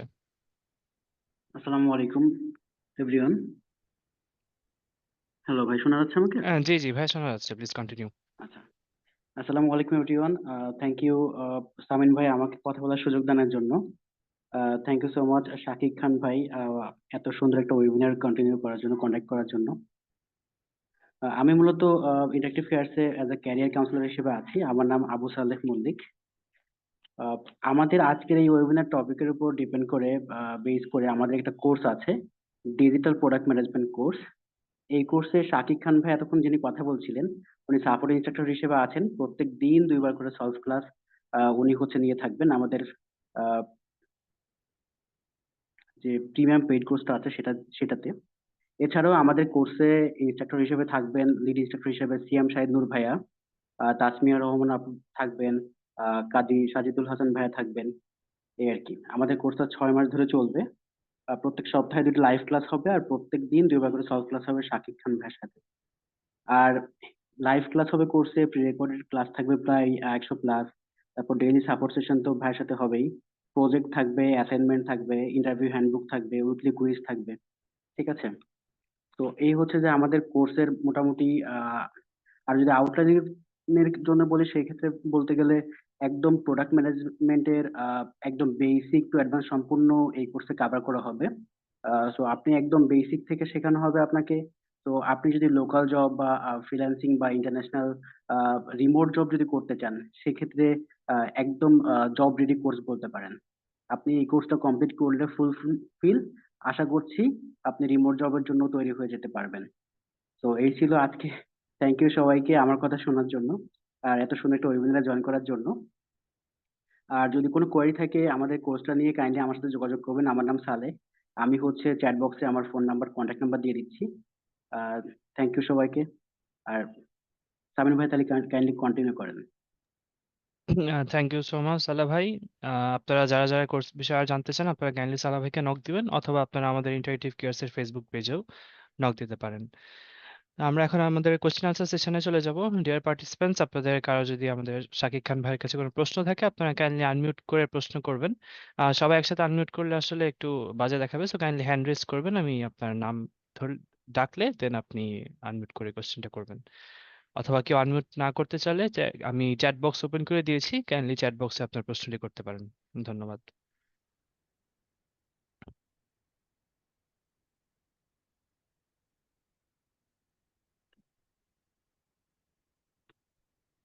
মার্জুক সাজিদ ভাইয়া, প্লিজ আপনার প্রশ্নটি করবেন।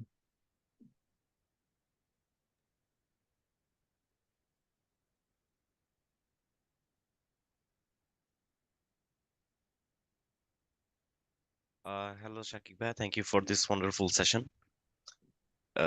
It's good to see you after so long. So basically আমার কোয়েশ্চেন যেটা ছিল ভাই, সেটা হচ্ছে প্রোডাক্ট ম্যানেজমেন্টের উপর যে এত পড়ালেখা বা এত রিসার্চ, ঠিক আছে, অ্যাকচুয়ালি কতটুকু হচ্ছে when we look at big corporates like Nagod or Bikash, মানে how much of it is actually implemented? Thank you. আচ্ছা ভাইয়া, সো প্রোডাক্ট ম্যানেজমেন্টের আমার পার্সোনালি মনে হয় যে যদি আমি এমএফএস বা ফাইন্যান্সিয়াল ফিল্ড নিয়ে যদি বলি, ফাইন্যান্সিয়াল ফিল্ডে it mostly depends on the research. কারণ দেখেন, আমাদের কিন্তু ফাইন্যান্সিয়াল ফিল্ডে পারপাস একটাই, যে টাকা ট্রানজ্যাকশন করা, টাকা পাঠানো বা পেমেন্ট করা, বা কিছু কিছু ক্ষেত্রে বিল পেমেন্ট অথবা মোবাইল রিচার্জ করা। So these are the top, মোটা দাগে যদি বলি টপ লাইনে এই 3 থেকে 4টা ফিচারই যে কোনো ফাইন্যান্সিয়াল অ্যাপে বা ব্যাংকিং অ্যাপে থাকে। বাট যেভাবে আপনাকে 10টা প্রোডাক্ট থেকে নিজেকে আলাদা করতে হবে, এটা হচ্ছে প্রপার রিসার্চ করে আপনার ইউএসপিটা বের করতে হবে। যেটা আমি এক্সাম্পলেও বলেছিলাম যে নগদ বিকাশের ক্ষেত্রে এক্সাম্পলটা হয়ে থাকে যে ক্যাশ আউট চার্জটা কম দিয়েছে অথবা পিন সেটের জার্নিটা খুব ইজি ছিল। বা বিকাশের ক্ষেত্রে যেটা যদি আমি বলি, তাদের অ্যাডভান্টেজ ছিল যে ডিস্ট্রিবিউশন সিস্টেমটা অনেক সহজ করে দেওয়া, অর্থাৎ আমি বাসার নিচে নামলেই একটা বিকাশের এজেন্ট পয়েন্ট পাচ্ছি। সো বিকাশ ব্যাংক থেকে এভাবে নিজেকে আলাদা করেছে। নগদ আবার বিকাশ থেকে যাতে একটু এগিয়ে যেতে পারে এই জন্য চার্জ কমিয়ে দিয়েছে। So this is based on research. আপনি যদি রিসার্চ না করে একটা কম্পিটিটিভ মার্কেটে লঞ্চ করে ফেলেন, আপনি কিন্তু সাস্টেন করতে পারবেন না, অ্যান্ড সুন আপনার হচ্ছে ডিক্লিনেশন স্টেজে চলে যেতে হবে। So I think this kind of answers your question, অথবা ফার্দার যদি কিছু থাকে বলতে পারেন Yes, ভাই। ভাই, it perfectly answers my question. Thank you. Thank you ভাই। আমি চ্যাট বক্সে দেখতে পাচ্ছি মোহাম্মদ আসানুল্লাহ ভাই, আপনার প্রবলি কোনো প্রশ্ন আছে, আপনি আনমিউট করে কাইন্ডলি আপনার প্রশ্নটা করবেন।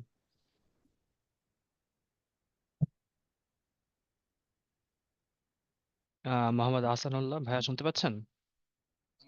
ভাইয়া, আমার কোয়েশ্চেনটা ছিল ওকেআর বেসিসে, যে আপনার অবজেক্টিভ এন্ড কি রেজাল্টের উপরে, রিসার্চের উপরে একটা ফিচারকে কিভাবে রিসার্চ করা হয়, এটার যদি একটা প্র্যাকটিক্যাল কোনো প্রিসাইজলি একটু বলতে পারতেন তাহলে।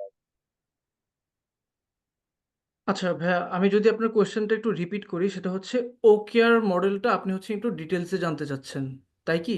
জি, জি, একটু কোনো কেস স্টাডি কিংবা কোনো একটা ফিচার লঞ্চের ক্ষেত্রে কোন কোন রিসার্চ গুলা কিংবা কি ধরনের রেজাল্ট দেখে আপনাদের একটা ডিসিশন, এটা যদি একটা থাকে।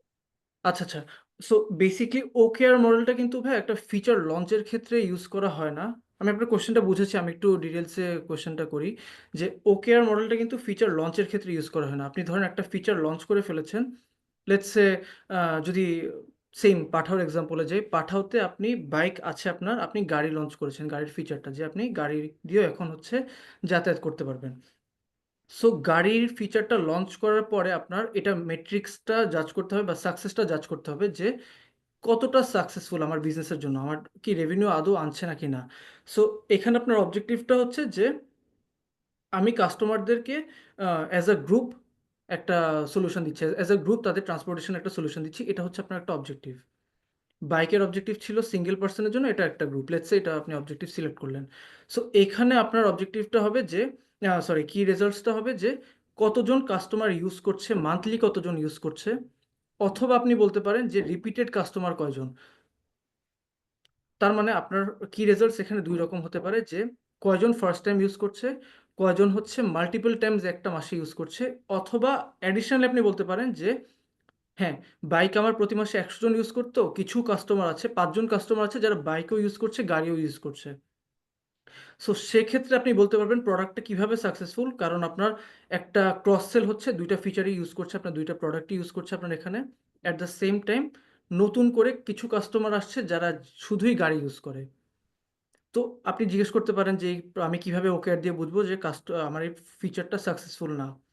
ফিচারটা সাকসেসফুল না আমি তখন বলতাম যদি দেখতাম এই ৩টা পয়েন্টের শুধু একটা মিট করছে, যে আমার বাইক ইউজ করে ১০০ জন প্রতি মাসে, তার মধ্যে অ্যাডিশনালি এই ৫ জন আছে যারা হচ্ছে এখন গাড়ি ইউজ করছে। দ্যাটস ইট, আমার গাড়ির ইউজার এই ৫ জনই। নতুন কোনো কাস্টমার আসছে না, এক্সিস্টিং কাস্টমারদের কোনো অ্যাডিশনাল এক্সপেন্স হচ্ছে না। সো আপনি ইন সাম কেসেস বলতে পারেন যে আপনার যে অবজেক্টিভটা সেট করেছেন, কি রেজাল্টস দিয়ে আপনি বুঝলেন আপনারটা সাকসেসফুল টু সাম এক্সটেন্ট হয়নি। তো আই থিঙ্ক এটা আপনার কোয়েশ্চেনটা অ্যান্সার করেছে। না করলে আপনি আরেকবার বলতে পারেন, আমি আরেকটু ডিফারেন্ট এক্সাম্পল দিয়ে বুঝাই দিতে পারবো আপনাকে হোপফুলি। জি, ধন্যবাদ ভাইয়া, এটাই ছিল আমার question. Thank you so much ভাইয়া। থ্যাংক ইউ সাকিব ভাই। আহ, এরপর আমরা দেখতে পাচ্ছি অনিক পারভেজ ভাই হাত তুলেছেন, ভাই আনমিউট করে প্রশ্নটা করবেন kindly. Thank you so much Shakib ভাইকে এত সুন্দর চমৎকার একটা প্রেজেন্টেশনের মাধ্যমে আমাদের প্রোডাক্টের লাইফ সাইকেল সম্পর্কে জানালেন।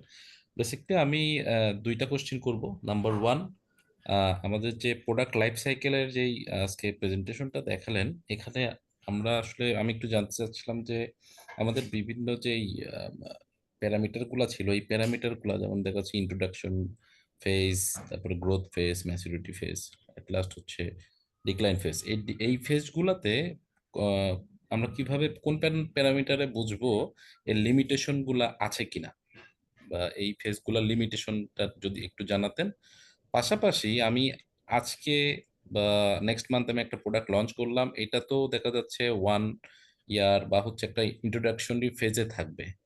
এই যে ফেজগুলোর টাইম ফ্রেমটা দেখা যাচ্ছে আগামী বছর তো এই প্রোডাক্টগুলার লঞ্চিং প্রোডাক্টগুলার গ্রোথ আসবে, এই গ্রোথটার মানে কত বছর বা কত টাইম ফ্রেমে হচ্ছে এটা গ্রোথ প্যারামিটারে থাকবে, দেন সেটা ম্যাচুরিটি ফ্রেমে যাবে, বা কোন প্যারামিটার গুলোকে ধরলে সেখান থেকে বা ডিক্লাইন ফেজে আসবে। এই দুইটা কোশ্চেন, একটা হচ্ছে টাইম ফ্রেম আর একটা হচ্ছে প্যারামিটার গুলা, যে আচ্ছা লিমিটেশন প্যারামিটার। Thank you. আচ্ছা সো আমি যদি প্রথমটা বলি লিমিটেশন আপনি কোন ফেজে বুঝতে পারবেন, তো এইটা হচ্ছে আপনার প্রোডাক্টটা কোন ইন্ডাস্ট্রি টু ইন্ডাস্ট্রিটা ভ্যারি করে। কিরকম আপনার প্রোডাক্টটার লিমিটেশন কিন্তু আপনি গ্রোথ ফেজেও বুঝতে পারেন, ম্যাচুরিটি ফেজেও বুঝতে পারেন। And there is a high possibility যেটা ম্যাচুরিটি ফেজেই হবে, অ্যান্ড মোস্ট অফ দ্য কেসেসে এটাই হয়। কিরকম আমি যদি আপনাকে একটা এক্সাম্পল দিই, ধরেন বিকাশ 2011 সালে লঞ্চ করেছে বা 2010 সালে লঞ্চ করেছে। লঞ্চ করার পরে তারা কিন্তু একটা সার্টেন টাইম পরে, আমি যদি ভুল না করি 2017 বা 18-র দিকে তারা হচ্ছে অ্যাপ লঞ্চ করে। সো তারা কিন্তু মার্কেটে আসার পর ডিস্ট্রিবিউশন সিস্টেম স্ট্রং করেছে, তারা মার্কেটে অ্যাভেলেবিলিটি বাড়িয়েছে। সো তারা ইন্ট্রোডাকশন কিন্তু হয়ে গেছে 2011-তে, তার আগে ছিল রিসার্চ। 2011-তে ইন্ট্রোডাকশন হওয়ার পরে তারা ডিস্ট্রিবিউশন বাড়ালো, মার্কেটে আরও অ্যাভেলেবেল হলো। যখন দেখছে যে তাদের কাস্টমার ঢুকানোর বা কাস্টমার অনবোর্ড করার চ্যানেলটা খুব সংক্ষিপ্ত হয়ে যাচ্ছে, অ্যান্ড এটার এগেনস্টে যে কস্টটা হচ্ছে সেটা হাই, তখন কিন্তু তারা অল্টারনেট প্ল্যান করলো যে অ্যাপ লাগবে আমার। And at the same time যেহেতু আমাদের পুরো জেনারেশনটা এখন ডিজিটালাইজড হচ্ছে, তারা বুঝলো যে গ্রোথ থেকে ম্যাচিউরিটির মাঝখানে তাদের অ্যাপটা লঞ্চ করা উচিত, যাতে তারা ম্যাচিউর হতে পারে। ম্যাচিওর হওয়ার পরে যাতে ডিক্লাইন না হয়ে যায়, তখন কিন্তু তারা অ্যাপেরই যে আপডেট আনে, নতুন ফিচার আনে, ইভেন তারা কয়েকদিন আগে লোন এবং ডিপিএস সিস্টেম এনেছে। সো আপনি কিন্তু লিমিটেশনের কথা যে বলছেন, লিমিটেশন কিন্তু তার যেমন গ্রোথ এবং ম্যাচিউরিটির মাঝখানে অ্যাপের কারণে হয়েছে, অ্যাট দ্য সেম টাইম তারা যদি ডিপিএস লোন অথবা অফারের নতুন ফিচারগুলি, মাই অফার এরকম নতুন ফিচার যদি না আনতো, তাহলে কিন্তু লিমিটেশনটা আপনার ম্যাচিউরিটি হওয়ার পরেও হয়ে যেত, যেটার কারণে তাদের ডিক্লাইন হয়ে যেতে পারতো। পসিবিলিটি ছিল যে ডিক্লাইন না হলেও একটা স্টেজে তারা আটকিয়ে থাকতো। So limitation can come in your business at any point of time, unless আপনি যদি কোনো ইনোভেশন আনেন। This is how limitation can be excluded by bringing in innovations. And আপনার সেকেন্ড পয়েন্ট ছিল যে, সরি ভাই, একটু যদি সেকেন্ড কোয়েশ্চেনটা একবার টাইম রিপিট ফ্রেম করতেন। আমি তো কন্টিনিউ দেখা যাচ্ছে ইন্ট্রোডাকশনারি ফেজের পরে গ্রোথ করতেছি, আচ্ছা এই আচ্ছা, গ্রোথের। রাইট রাইট রাইট হ্যাঁ, জি। রাইট।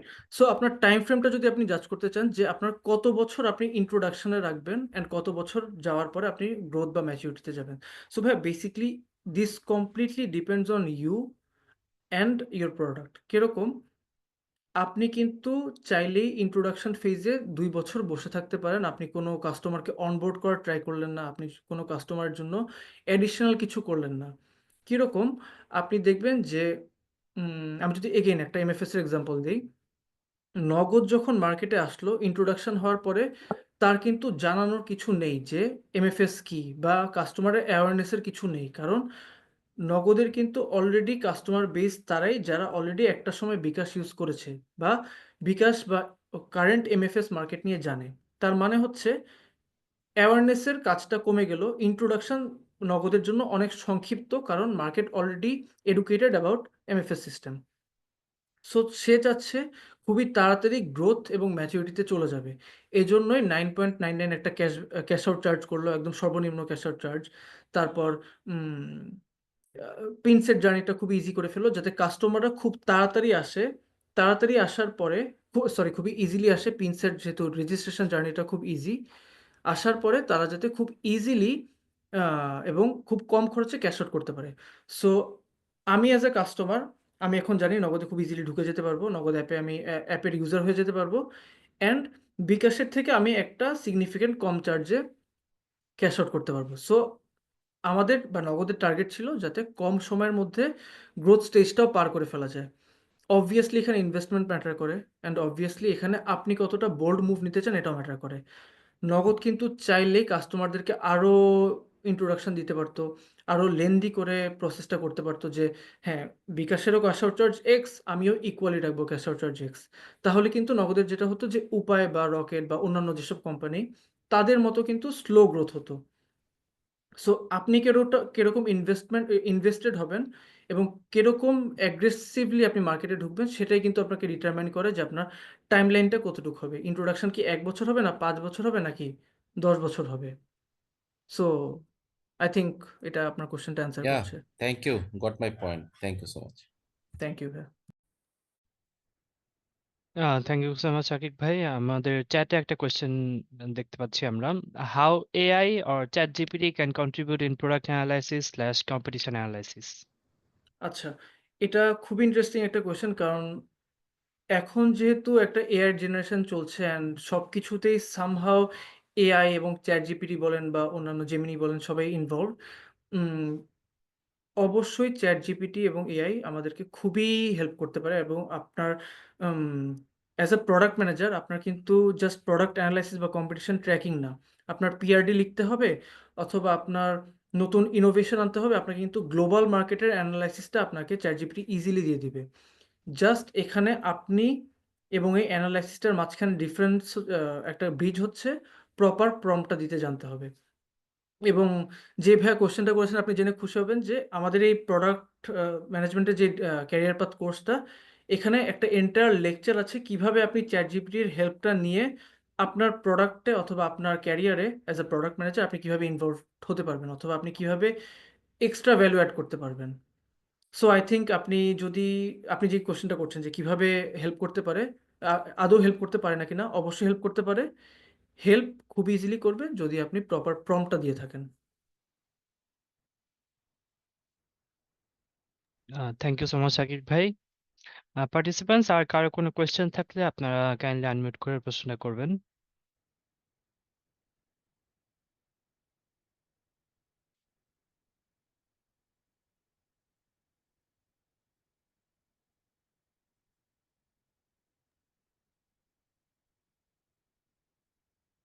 আসসালামু আলাইকুম। জি, ওয়ালাইকুম আসসালাম ভাই, আপনার প্রশ্নটা করবেন কাইন্ডলি। হ্যাঁ কি ভাই, আমি আপনাকে লিঙ্কডইনে অ্যাপ্রোচ করেছিলাম। যাই হোক, আমার একটা আইডিয়া ছিল আলাজিনি নামে একটা, লাইক এখন এটাকে বিজনেস প্ল্যানে কিভাবে এক্সিকিউট করা যায় এই নিয়ে আসলে আপনার সাথে কি লিঙ্কডইনে আলোচনা করব নাকি? জি, জি ভাইয়া, শিওর, শিওর। আপনি যদি হ্যাঁ আ আজকের যে লেকচারটা প্রোডাক্ট লাইফ সাইকেল আইডিয়েশন থেকে লঞ্চ এই ব্যাপারে কোনো কোয়েশ্চেন থেকে অবশ্যই করতে পারেন অথবা লিঙ্কডইনে। হ্যাঁ, না ঠিক আছে, এটা বুঝছি আমি। ওইটা ডিটেলস তো ওইখানে ইনশাল্লাহ কথা হবে। জি, সালাম। Thank you. আসসালামু আলাইকুম। সাকিব ভাই, আই থিংক আর কারো কোনো কোয়েশ্চেন নাই। আমরা চাইলে ওয়েবিনারটা শেষ করে দিতে পারি। আচ্ছা, শিওর ভাই। তাহলে আম আই গেস সবাই আমরা প্রোডাক্ট লাইফ সাইকেলের যে আইডিয়েশন থেকে আ কিভাবে আপনি লঞ্চ করবেন মার্কেটে পুরো প্রসেসটাই বুঝেছি। এর মধ্যে আরো অনেক ডিটেইলসে কথা বলা যায়। অ্যান্ড ডিটেইলসে কথা বলার জন্যই বা ডিটেইলসে আপনাদেরকে বোঝানোর জন্য আমাদের যেই প্রোডাক্ট ম্যানেজমেন্টের ক্যারিয়ার পাথ কোর্সটা আছে ইন্টারেক্টিভ কেয়ারসে। আমি অ্যাজ আ সাপোর্ট ইন্সট্রাক্টর কোর্সটাতে আছি। আশা করছি সবার সাথেই দেখা হবে কোর্সের থ্রুতে। আ অ্যান্ড আমাদের ডেইলি ২ টা করে উইকে ৫ থেকে ৬ দিন একটা সাপোর্ট সেশন থাকছে। সো আশা করছি সবাই পার্টিসিপেট করবেন অ্যান্ড এনরোল করবেন। Thank you so much. Thank you so much Shakib ভাই, এত সুন্দর একটা ওয়েবিনার নেওয়ার জন্য। একটা প্রোডাক্টের একদম বার্ড স্টেজ থেকে শুরু করে মার্কেটে যাওয়া পর্যন্ত যেই সব স্টেজ আছে সেগুলো সুন্দর করে বোঝানোর জন্য।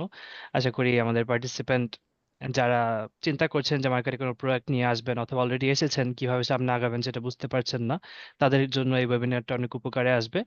তো সেই সাথে আমরা সাকিব ভাই অলরেডি বলেছে যে আমরা আমাদের ডিজিটাল প্রোডাক্ট ম্যানেজমেন্ট কোর্সটাতে আপনারা যারা আরো ইনডেপথ জানতে চান তারা কোর্সটাতে এনরোল হয়ে নেবেন। আমি চ্যাট বক্সে একটা গুগল ফর্মের লিংক দিয়েছি। যারা আমাদের কোর্সটি করতে চান তারা এই ফর্মটি ফিল আপ করলে একটি স্পেশাল ডিসকাউন্ট পাবেন, যেটা আপনাদের সাথে পরে কমিউনিকেট করা হবে। So thank you so much everyone তো রাত করে আমাদের সাথে জয়েন করার জন্য। আমাদের প্রতিদিনই এরকম ফ্রি মাস্টার ক্লাস ওয়েবিনার থাকে বিভিন্ন টপিকের উপরে। আশা করছি ভবিষ্যতে আমরা এভাবে আপনাদেরকে আমাদের সাথে পাবো। তো thank you so much Sakib ভাইয়া once again and thanks to all of our participants join করার জন্য। Have thank a you very good night. আসসালামু আলাইকুম। আসসালামু আলাইকুম ভাইয়া। ওয়ালাইকুম আসসালাম।